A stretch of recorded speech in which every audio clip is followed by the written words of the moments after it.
할렐루야. 이 저녁에도 천국을 향해서 힘차게 달려가시길 바랍니다. 오늘은 우리가 사무엘상 41번째 시간으로 유다 땅으로 들어가라 라는 제목으로 같이 말씀을 나누도록 하겠습니다. 유다 땅으로 들어가라. 지난주에 다윗은 노베에 있는 제사장 아히멜렉을 찾아갔어요. 가드로 가는 길에 그 중간에 제사장에게 찾아가서 너무 시장하니까 떡을 좀 달라고, 무엇이든 먹을 거 좀 달라 그랬더니 아히멜렉이 준 게 뭐였어요? 제사장들이 먹어야 될 거룩한 떡을 줬습니다.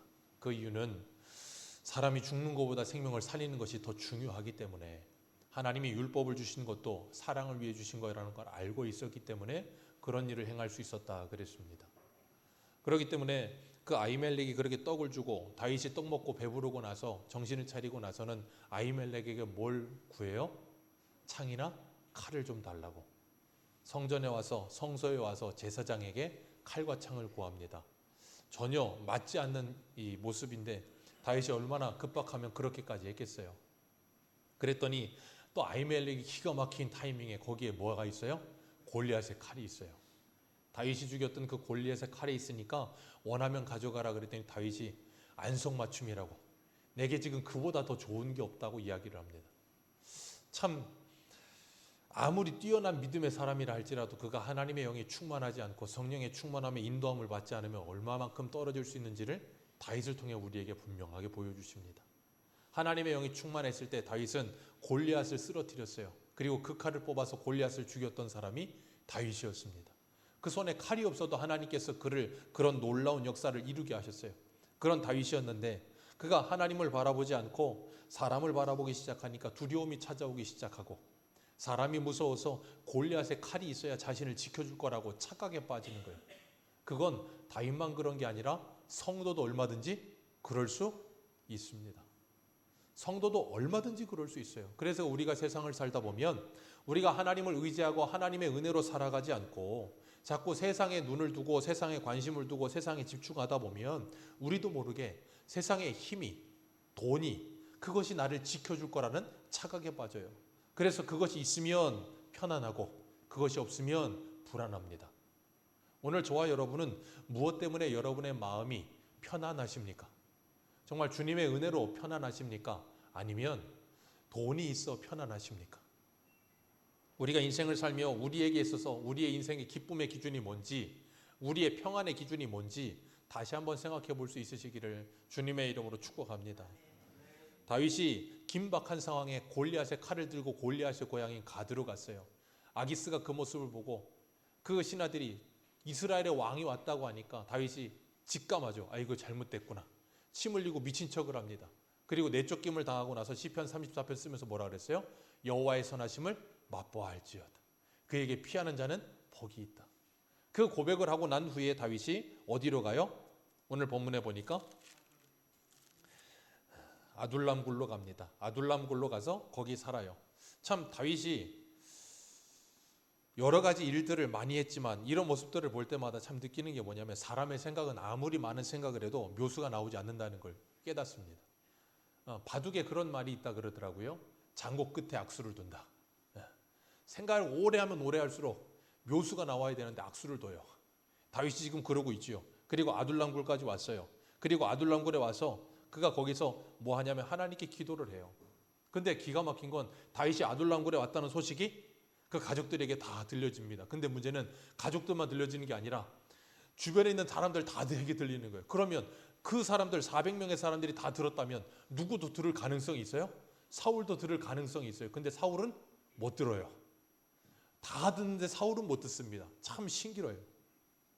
그렇게 도망자 신세가 돼서 아둘람굴에 숨어 있는데 거기에 형제들과 아버지가 찾아옵니다. 생각해 보세요. 그동안 다윗은 아버지에게 인정도 받지 못하던 사람이었고 골리앗하고 싸울 때 나갔다가 큰형한테 어땠어요? 혼나고 욕먹고. 그러니까 집에서 어떤 존재예요? 굉장히 굉장히 인정받지 못하고 천덕꾸리처럼 미움받는 존재였어요. 일이라는 일은 다 하고. 그러니 다윗의 입장에서 보면 형들과 아버지가 그렇게 달갑겠습니까? 아니면 안 달갑겠습니까? 안 달가울 수도 있어요. 왜? 지금 자기가 내 코가 석자라서 내가 지금 도망자의 신세에 있는데 여기까지 나한테 와서 나한테 의지하려고 하면 얼마나 그게 참 힘들겠어요. 전도서에 보면 그래서 메뚜기도 짐이 되는 때가 온대잖아요. 세상에 메뚜기가 짐이 돼요. 말 한마디도 짐이 됩니다. 그런 때가 있어요. 사람이 힘들다 보면. 다윗이 그런 상황이에요. 근데 거기 몰려옵니다. 그리고 그들만 몰려온 게 아니고 2절에 환난당한 자, 빚진 자, 마음이 원통한 자도 옵니다. 세상에서 완전히 인생을 실패한 사람들.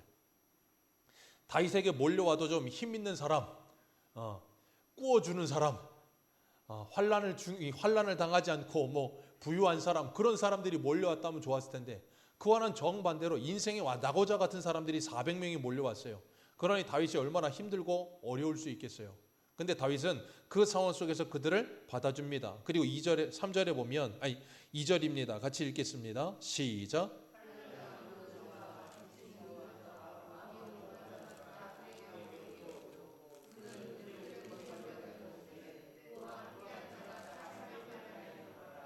아멘.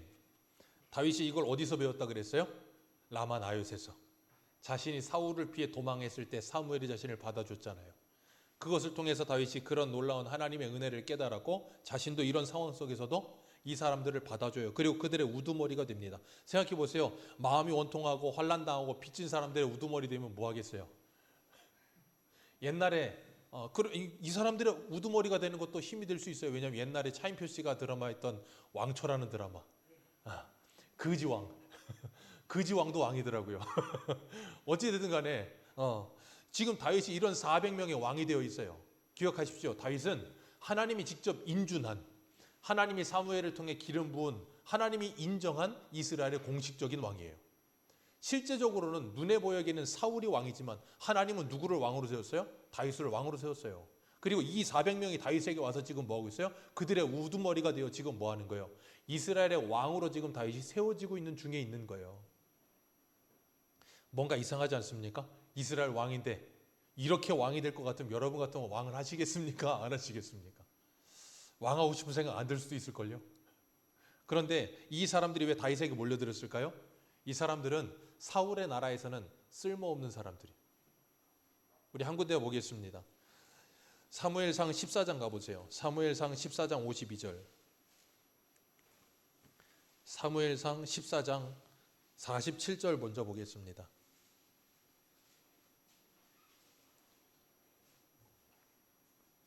47절, 48절입니다.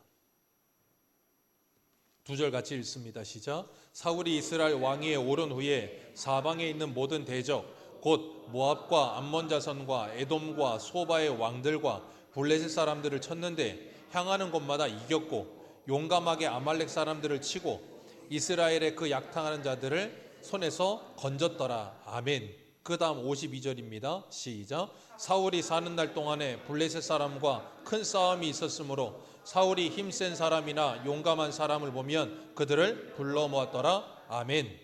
자, 사울 옆에는 항상 누가 있어야 돼요? 힘센 사람, 용감한 사람. 그러니 환난 당하고 마음이 원통하고 빚진 자는 사울에게 필요가 있어요, 없어요? 필요 없는 사람. 있으나 마나한 사람. 그러니 그런 사람들은 사울의 나라에서는 인정받을 수가 없어요. 그러니까 누구에게 찾아가는 거예요? 다윗에게 찾아가는 거예요. 근데 다윗은 그들을 뭐 합니까? 받아들입니다.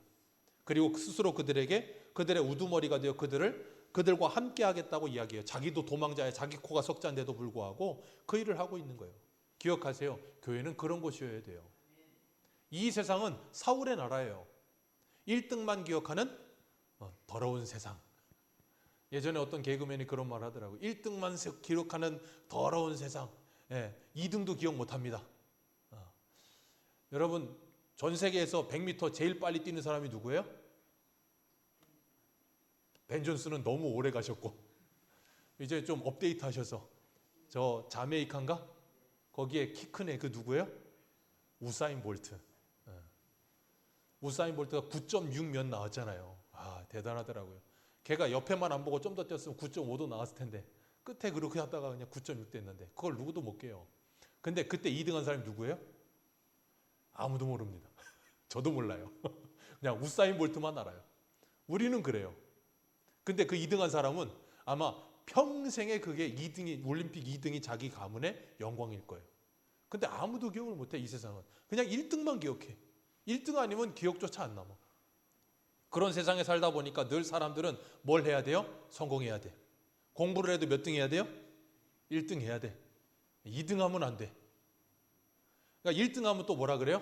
정신 차리라고. 까딱하면 2등 된다고. 그러고 사니 애들이 얼마나 스트레스 받고 힘들겠어요. 그러니 애들이 어려서부터 그 스트레스를 어떻게 견디겠습니까? 그러니까 죽는 거예요, 애들이. 근데 세상은 사람들을 자꾸 그렇게 몰아세워요. 그러면서 뭐 합니까? 그렇지 못한 사람들을 루저라고 불러요. 도대체가 뭐가 위너가 뭐가 루저입니까? 그 기준이 뭐예요? 그 기준은 누가 만들었습니까? 그거 그냥 사람이 만든 것 뿐이에요. 하나님이 그런 거 만드신 적이 없어요. 근데 사람들이 만들어 놓고 그 기준에 자신을 끼워 맞추려고 거기에 끼어들려고 오지게도 힘을 써요. 그러면서 안 되면 나는 루저인가 봐. 나는 실패했나 봐. 그러면서 낙심하고 좌절하고. 왜 그렇게 스스로를 힘들게 하고 괴롭게 하면서 합니까?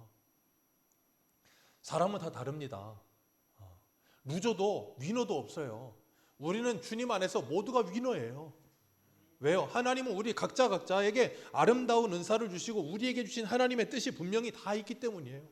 다 다를 뿐이에요. 다른 거지 틀린 것도 아니란 말이에요. 근데 왜 저 사람은 2발자국 가는데 나는 1발자국 가나? 아니 그거 나는 1발자국 갈 인생인가 보죠. 1발자국 가면 큰일 나나요? 큰일 안 나요. 큰일 안 난다고요. 근데 2발자국 가면 좋긴 하더라고요. 교회차 사고 나가지고 렌트를 했는데 스타렉스가 없어서 그 팰리세이드를 렌트해 줬어요. 타니까 좋더라고요. 차가 조용하고 좋아요. 근데 그것도 4발이고 교회차도 4발입니다. 그것도 가고 저것도 갑니다. 조금 더 좋은 것 뿐이에요. 좀 덜 좋으면 큰일 나나요? 안 큰일 나요. 근데 사람들은 그 조금 더 좋은 거에 목숨을 걸어요. 그러다 보니까 자기 영혼을 갈아 넣는다 그러잖아요. 젊은 사람들은. 영혼을 갈아 넣어요. 영혼을. 얼마나 불쌍합니까? 문제는 그런 모습들이 세상에만 있으면 좋은데 교회 안에도 그런 모습이 있다는 거예요. 우리 야고보서 한 군데 보겠습니다. 야고보서 2장 한 군데 한번 볼까요? 야고보서 2장 1절.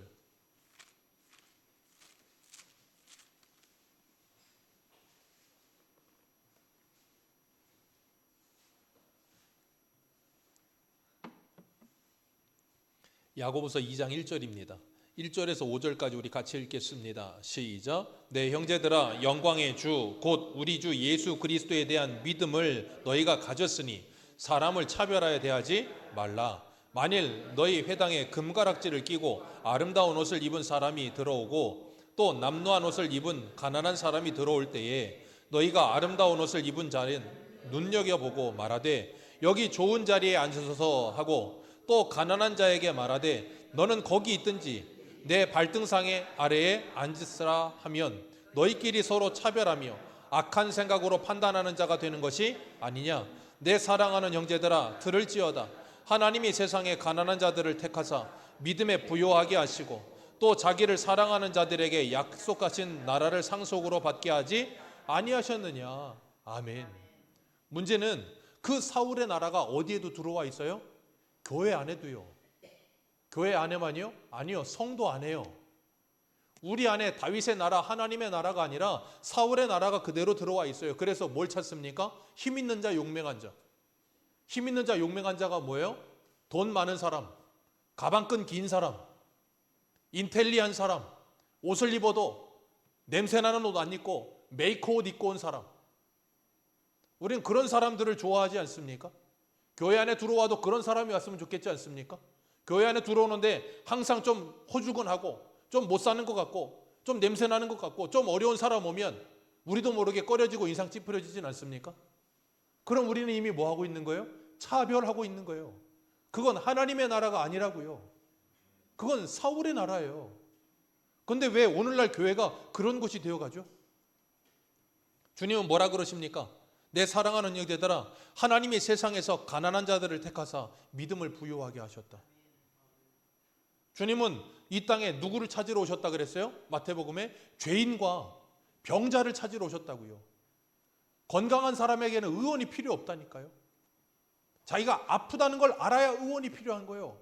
자기가 죄인이라는 걸 알아야 예수가 필요한 거예요. 자기가 죄인이 아니면 예수가 필요가 없어. 그러니까 바리새인 사두개인들이 예수를 믿지 않잖아요. 왜? 죄인이 아니니까. 나는 온전하다고 생각하니까. 오늘 우리는 어떻습니까? 우리는 온전합니까? 우리는 완벽합니까? 그래서 힘 있는 자, 용맹한 자만 찾는 겁니까? 우리 한 군데만 더 보겠습니다. 고린도전서 1장을 한번 보세요. 고린도전서 1장 27절.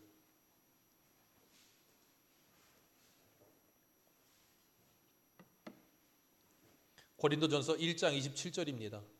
27절에서 29절 같이 읽겠습니다. 시작. 그러나 하나님께서 세상에 미련한 것들을 택하사 지혜 있는 자들을 부끄럽게 하려 하시고 세상에 약한 것들을 택하사 강한 것들을 부끄럽게 하려 하시며 하나님께서 세상에 천한 것들과 멸시받는 것들과 없는 것들을 택하사 있는 것들을 폐하려 하시나니 이는 아무 육체도 하나님 앞에서 자랑하지 못하게 하려 하심이라. 아멘. 31절. 기록된 바 자랑하는 자는 주 안에서 자랑하라 함과 같게 하려 함이라. 아멘. 하나님이 우리를 부르셨습니다. 미련한 우리를 부르셨습니다. 천한 것들을 부르셨습니다. 멸시받는 것들을 부르셨습니다. 없는 것들을 부르셨습니다. 우리가 그런 사람들이라고요. 그런데 우리도 모르는 사이에 우리가 그런 사람이 아닌 줄 알아요. 신명기 7장에 보면 하나님이 이스라엘 택하신 이유를 뭐라 그랬어요? 너희는 천하 모든 민족 가운데 가장 작은 자. 너희들은 천한 자, 멸시받는 자, 가장 작은 자에서 내가 너희들을 택했다. 근데 이스라엘이 하나님의 택함을 받고 하나님의 백성으로 살아가다 보니까 신명기에 너희들이 들어가서 너희들이 짓지 아니한 집과 파지 아니한 우물과 너희들이 농사짓지 아니한 포도원과 감람원과 모든 걸 줄 때 하나님을 기억하라 그랬어요. 근데 그 모든 걸 다 어서 누리면서 모든 걸 누리고 있다 보니까 가진 게 많아지다 보니까 자기들이 어떤 존재인 줄 알아요? 원래 다 가진 존재인 줄 착각하는 거예요. 코딱지만한 강원도만한 땅덩어리에 살면서 자기들이 원래 이런 사람들 가장 작은 자였다는 걸 잊어버리고 가장 큰 자인 줄 착각하면서 하는 거예요. 오늘날 성도들이 그럴 수 있다니까요. 하나님의 은혜로 가장 작은 자였던 막내 다윗을 택하여 불러 왕으로 세웠을 때 다윗은 그 막내였던 걸 잊어버리지 않는다고요. 근데 우리는 자꾸 잊어버려. 올챙이 쪽을 자꾸 잊어버리고 나는 원래 개구리야. 그러니까 올챙이 입으면 뭐라 그래요? 손가락질을 하고 너는 왜 그것밖에 안 되냐고 말을 하고 그 사람들을 차별하고 무시합니다. 그게 뭐라고요? 사울의 나라. 하나님은 오늘 다윗을 통해 이 아둘람 골에 몰려든 이 사람들을 통해 하나님 뭘 시작하세요? 하나님의 나라를 시작하고 계시는 거예요. 하나님의 나라는 이런 사람들을 통해 이루어집니다. 자기가 누군지 철저하게 아는 사람들. 어느 누구에게도 도움을 받을 수 없고 어느 누구도 나를 공감해주지 않고 관심 가져주지 않는, 그래서 누구에게도 의지할 수 없는 인생들. 그래서 오직 주님 아니면 내 인생이 해결이 나지 않을 거라는 걸 알게 되는 사람들. 그런 사람들이 교회를 찾는 거예요. 그런 사람들이 예수를 찾는 거예요. 그러면 교회에서는 그런 사람들을 뭐 해야 됩니까? 다윗과 같이 그들을 맞아줄 수 있어야 되는 거예요. 그들을 품어줄 수 있어야 되는 거예요. 그러려면 뭐 해야 되냐면 내가 먼저 주님 앞에 그런 은혜를 받은 사람이라는 걸 기억해야 되는 거예요. 그래서 우리가 수요일 날 예레미야 하면서 뭐라 그랬습니까? 하나님께서 이스라엘 백성들에게 이스라엘 백성이 안식년 지키지 않고 노예들 잡아다가 다시 풀어주고 난 다음에 본전 생각나니까 다시 잡아가니까 뭐라 그랬어요? 너희들에게 자유를 박탈하리라 그랬잖아요. 안식년을 지키지 않으니까. 왜 안식일과 안식년과 희년을 지켜야 된다 그랬어요? 그 절기 지키는 거 하나 중요한 게 아니라 그랬습니다. 그걸 통해 뭘 깨달으라 그랬어요? 너희들은 하나님 안에 안식해야 되는 존재들이며 너희들은 돈의 노예가 아니고 하나님의 종이라는 걸 기억하고 너희들이 애굽에서 종되었던 걸 기억하라고 하나님이 그걸 주신 거였어요. 그럼 그 말을 지키면서 내가 하나님의 은혜를 이렇게 받은 사람이라는 걸 깨닫고 살아가면 그 사람은 어떤 사람이에요? 살아있는 자, 산 자가 되어 주님과 함께 살 수 있는데 그걸 잃어버린 죽은 자가 되어 사는 거예요. 사대교회처럼. 그러니까 하나님이 뭐 하세요? 네 영혼의 실체를 발각시키시기 위해서 그들을 바벨론에 팔아버리신 거예요. 왜? 안 그러면 도무지 깨닫지를 못해. 에베소서의 표현대로 감각이 없어. 영적 감각이 완전히 무뎌져 버렸어. 왜요? 세상에 너무 찌들어 버려서. 그걸 베끼려면 어떻게 해야 됩니까? 그걸 베끼려면 모압통에 놓고 그냥 모압은 내 먹이통이라 그러시더니 모압통에 놓고 그냥 막 비비든가 바벨론 놓고 막 비비든가 해야지 베껴지지. 안 그러면 안 베껴지니까. 하나님께서 우리 새소망교회도 하나님의 나라를 만드시기 위해 환난당한 자, 빚진 자, 마음이 원통한 자가 모이게 하시는 줄 믿습니다. 그러다 보니 이곳에 모여있는 우리가 완벽할 수 없어요. 완벽할 수 없어요. 그렇기 때문에 완벽한 사람을 찾으려고 하지 마시기를 주님의 이름으로 축복합니다. 우리는 다 불완전해요. 그리고 연약합니다. 그런데 우리가 자꾸 사울처럼 완벽한 사람을 찾잖아요. 그럼 자꾸 원망이 생겨요. 저 사람은 저게 좋지 않아서 안 되고, 이 사람은 이게 좋지 않아서 안 되고, 그 사람은 그게 좋지 않아서 안 되고. 그러니까 우리의 마음에 맞는 사람이 있어요? 없어요? 없어요. 하나도 없는 것 같아. 그럼 어떻게 해야 돼요? 그냥 혼자 살아야 돼요. 그런 우리를 주님께서 사랑하셨어요. 그런 우리를 주님께서 받아주셨어요. 어떻게 해요? 아무 조건 없이, 값 없이. 그리고 로마서 15장에 뭐라 그랬어요? 주님께서 우리를 그렇게 값 없이 받아주신 것처럼 너희도 서로 받으라. 그리함으로 하나님께 영광을 돌리라. 다윗이 하나님이 자신을 받아주신 그 은혜를 가지고 빚진 자, 마음이 원통한 자, 환난당한 자를 받아주는 거예요. 여러분, 이 사람들과 함께하면서 다윗이 속이 편했을까요? 아니면 속이 쓰렸을까요? 속이 무지하게 쓰립니다. 조금 있으면 이 사람들이 참 많이 사고칩니다. 참 많이 사고쳐요. 그런데 다윗이 그 사람들을 데리고 끊임없이 그 사고치는 거를 수습해가면서 또 만들어가면서 계속 뭐 하는 줄 아세요? 그들을 하나님의 군대 만드는 거예요. 그게 교회예요. 교회는 어느 누구도 완벽한 하나님의 군사가 되어 오는 사람 없어요. 다 연약한 모습으로 와서 여기서 함께 지어져 가면서 군대 되어져 가는 거예요. 그렇기 때문에 때로는 못 볼 꼴도 보고 때로는 조금 연약함도 보이고 그래서 서로 함께 연합하여 지어져 가는 거예요. 그래서 오늘은 김 집사님이 자빠지고 내일은 권 집사님이 자빠지고 그러면 김 집사님 자빠졌을 땐 권 집사님이 이렇게 세워주고 권 집사님이 자빠지면 김 집사님이 이렇게 세워주고 그러면서 뭐예요? 같이 가야죠. 안 자빠질 수가 없거든요. 그래서 우리 한 군데만 보겠습니다. 고린도후서 8장 한번 보겠습니다. 고린도후서 8장 1절.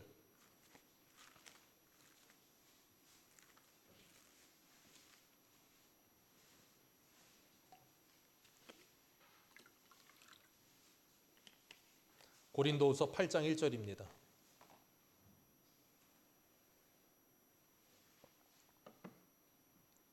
팔장 1절에서 5절까지만 같이 읽겠습니다. 시작. 형제들아 하나님께 마게도냐 교회들에게 주신 은혜를 우리가 너희에게 알리노니 환난의 많은 시련 가운데 그들의 넘치는 기쁨과 극심한 가난이 그들의 풍성한 연보를 넘치도록 하게 하였느니라.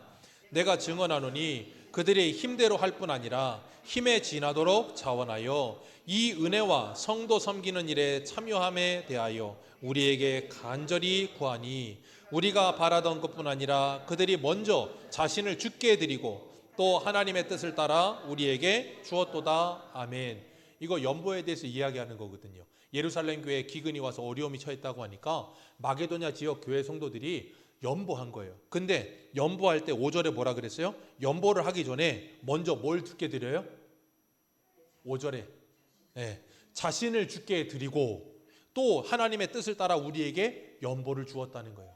근데 그들의 상황이 어떤 상황이에요? 2절에 환난의 많은 시련 가운데 그들의 넘치는 무엇? 이상하지 않습니까? 환난이 많고 시련이 많아요. 환난과 시련이 많은데 기쁨이 넘친대요. 그 다음 뭐예요? 극심한 가난이 있어요. 극심한 가난이 있는데 무슨 연보요? 안 맞잖아요. 극심한 가난인데 어떻게 풍성한 연보를 합니까? 그리고 환난과 시련이 많은데 어떻게 기쁨이 넘칩니까? 불가능해요. 근데 가능한 방법이 딱 하나 있어요. 어떻게 해요? 주 안에 있을 때. 주 안에 있을 때 환난이 많아도 그 환난 가운데 기쁨이 넘칠 수 있다니까요. 그리고 극심한 가난 가운데도 풍성한 연보를 할 수 있다니까요. 어떻게 해요? 하나님께서 우리를 부유하게 하셨으니까. 여러분, 우리가 남을 돕는다는 건 내가 형편이 좋아서 남을 돕는 거 아닙니다. 형편 좋은 사람은 남 잘 안 도와요. 아세요? 형편 안 좋은 사람이 남 잘 돕습니다. 왠 줄 아십니까?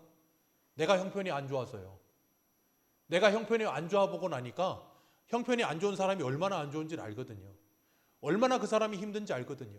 그러니까 그 사람한테 내 연약한 형편 속에서도 넘치는 연보를 할 수 있는 거예요. 1997년 기억나시죠? IMF 터졌을 때 우리나라가 금 모으기 했습니다. 아마 지금 IMF 터져 보십시오. 그때처럼 금 모을 것 같으십니까? 미안합니다. 젊은 세대에게 너무 비하하는 것 같아서. 우리 이전 시대 부모님들은 극심한 가난 가운데 그 가난이 얼마나 힘들고 어려운 건지를 알았고 나라가 기울어가면 얼마나 힘들다는 것을 몸소 체험했기 때문에 자신들의 모든 것을 내어서 나라를 살리기 위해서 애를 썼어요. 근데 지금 우리는 그런 극심한 어려움을 당해본 적이 없어요. 그러다 보니까 그 어려움이 얼마나 어려운 건지도 모르고 그러니까 어떻게 돼요? 밥이 없어 굶었다 그러면 뭐라 그래요? 라면 먹지. 그 말밖에 안 나올 수 있는 상황인 거예요. 왜? 이건 어쩔 수 없어요. 시대적 상황이 그러니까. 태어나 보니까 우리나라가 세계 경제 10위야. 어쩌겠습니까? 잘 사는 걸. 그러니 이전 세대들이 이후 지금 세대를 보고 뭐라 할 수는 없어요. 그러나 그런 어려움을 겪어보지 않기 때문에 그런 아픔을 채울할 수는 없다는 거예요.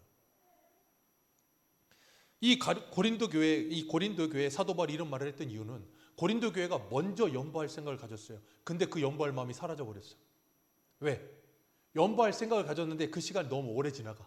사람이 그때 당시에 마음을 가졌어도 시간이 오래 가다 보면 그 마음이 퇴색되고 흐려집니다. 그러다 보니까 사도 바울이 너희들이 먼저 하려고 했지 않느냐. 있는 마음만 있으면 하나님 받으실 거다. 없는 거 받지 않는다. 그러니 너희들이 할 수 있는 만큼 열심을 해라. 그러면서 부유하신 주님이 너희를 위해 가난해지지 않았느냐. 그러니 너희들이 그 부유함을 가지고 그들을 연보하라는 거예요. 다윗에게는 그 부유함이 있었던 거예요. 오늘 저와 여러분에게는 그 부유함이 있으시죠?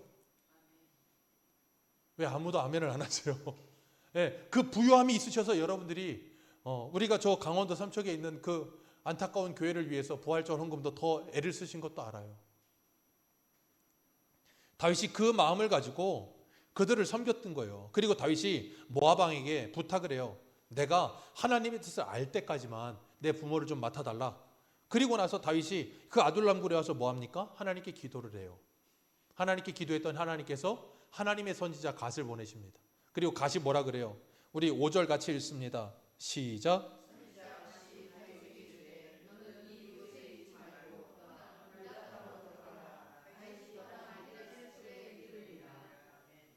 참 하나님은 너무해요.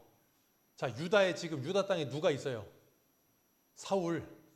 나 죽이겠다고 두 눈 시퍼렇게 뜨고서 지금 나를 오기만을 기다리는 사울. 근데 거기 들어가래.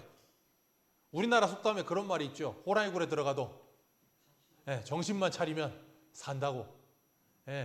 저 유다 땅이 호랑이 굴이라 할지라도 정신 바짝 차리라는 거예요. 그리고 거기로 들어가라는 거예요. 왜 들어가래요? 죽으러 들어가래요? 아니요. 너는 어디 왕이라는 거예요? 너는 저 이스라엘의 왕이라는 거예요. 그러니 네가 거기 들어가 있어야 된다는 거예요. 그리고 네가 거기 들어갈 때 너 혼자 들어가는 거 아니고 누가 같이 간다. 내가 너와 함께 거기 들어간다라고 말씀하시는 거예요. 너가 저 가드에 가서 숨어도 거기 널 지켜주는 사람 있디? 어디를 가서 숨어봐라. 사울에게서 너를 지켜줄 수 있는 사람이 있는가? 어디에도 없다. 그런데 내가 너를 지킬 수 있다는 거예요. 하나님이 내가 너를 책임질 테니까 걱정하지 말고 내 말을 믿고 들어가라는 거예요. 다윗이 이때 이 아둘람굴에서 쓴 시편이 시편 57편하고 시편 142편이에요. 142편에 보면 다윗이 이런 말을 해요. 4절에 오른쪽을 살펴보소서. 나를 아는 이도 없고 나의 피난처도 없고 내 영혼을 돌보는 이도 없나이다. 여호와여, 내가 주께 부르짖어 말하기를 주는 나의 피난처시오 살아있는 사람들의 땅에서 나의 분기시지라. 내 영혼을 옥에서 이끌어내사 주의 이름을 감사하게 하소서. 내 영혼을 옥에서 이끌어내사 그 아둘람굴 감옥 같은 곳에서, 그리고 나의 영혼의 감옥 같은 곳에서 나를 이끌어내 주옵소서. 그렇게 기도했어. 그랬더니 하나님 누굴 보냈다고요? 선지자 갓. 갓이 넌 들어가라. 그랬더니 다윗이 시편 57편에 보면 이런 말을 해요. 우리 한 군데 보겠습니다. 시편 57편 7절. 아주 유명한 말씀이어서 찬송으로도 불려지는 가사입니다. 말씀이에요. 시편 57편 7절입니다.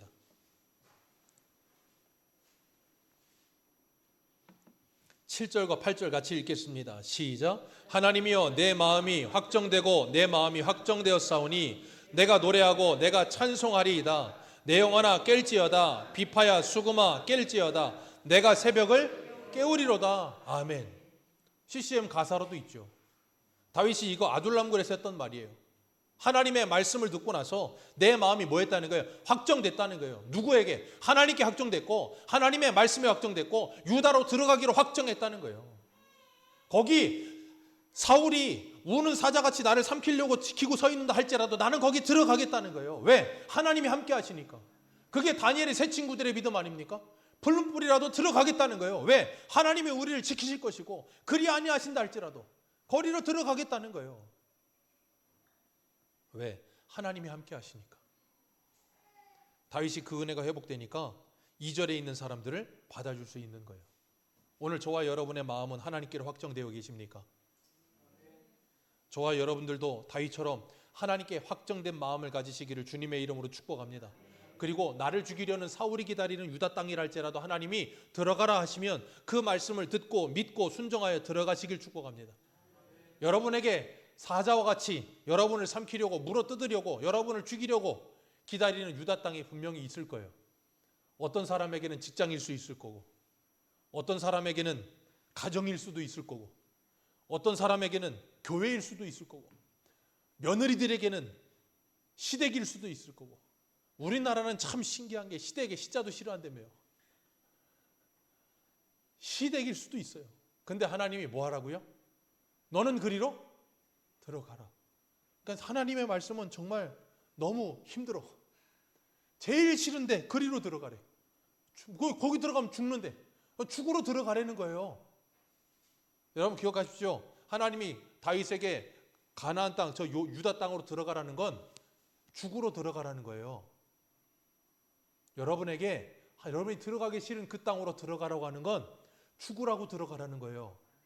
그러니 하나님의 말씀을 듣고 믿고 그 땅에 가셔서 죽으세요. 그러면 여러분이 주님의 은혜로 부활하게 될 거예요. 여러분 내가 죽기 싫으니까 거기 안 들어가는 거예요.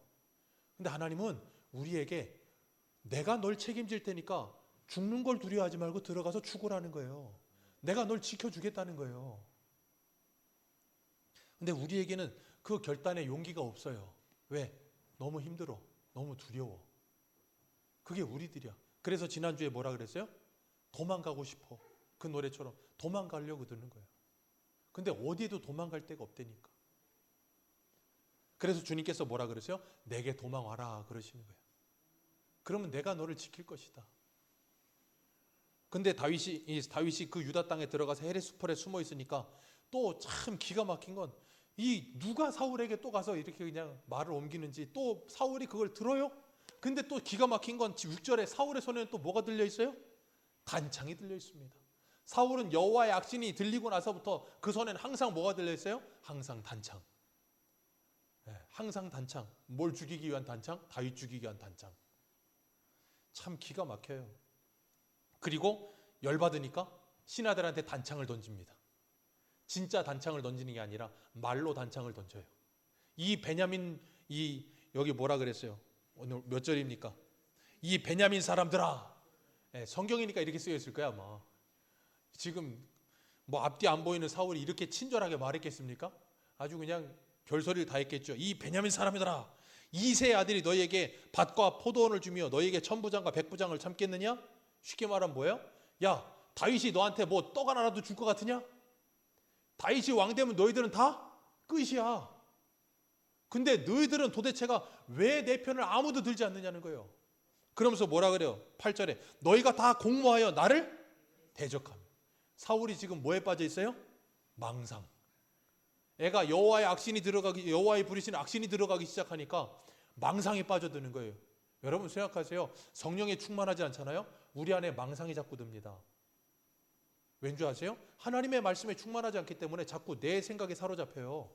있지도 않은 사실을 기정사실처럼 내가 스스로가 생각하고 있다가 그걸 사실로 믿어버려요. 그게 망상이에요.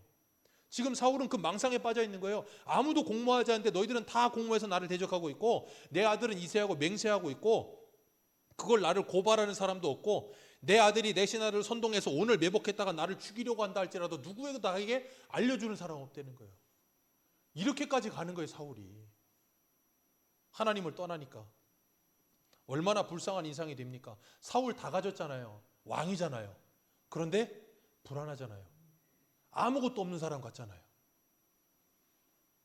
얼마나 불쌍합니까?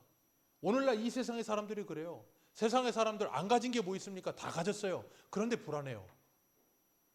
다 가졌는데 불안하고, 다 가졌는데 늘 사람 의심하고 믿지를 못하고. 왜요? 저놈이 내 뒤통수 치면 어떡하나? 저놈이 내 뒤에 와서 나에게 칼을 꽂으면 어떡하나? 늘 두려운 거예요. 그러니까 안심을 못해.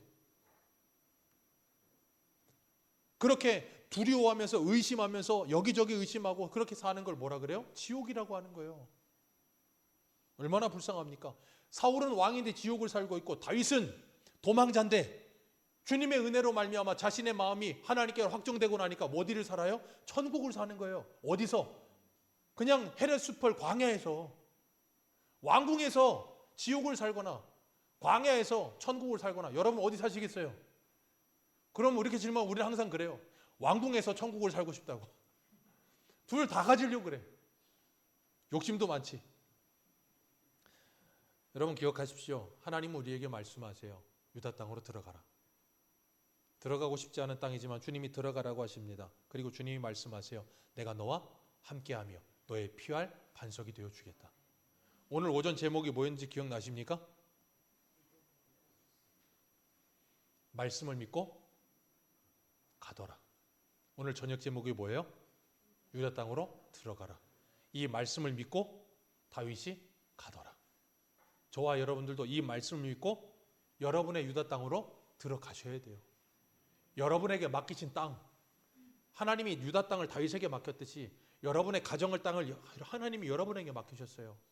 여러분의 직장의 땅, 하나님이 여러분에게 맡기셨습니다. 다른 누구에게 맡기지 않으셨어요.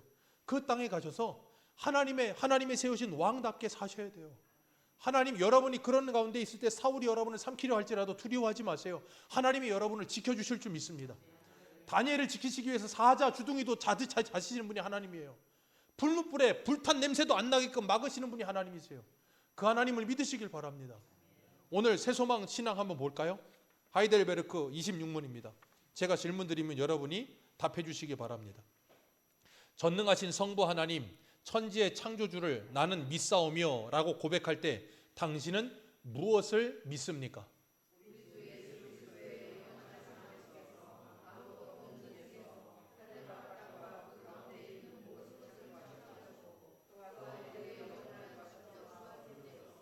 이 모든 것을 여전히 보존하고 다스리심을 믿으며 이 하나님께서 그의 아들 그리스도를 통해 나의 하나님과 나의 아버지가 되심을 나는 믿습니다.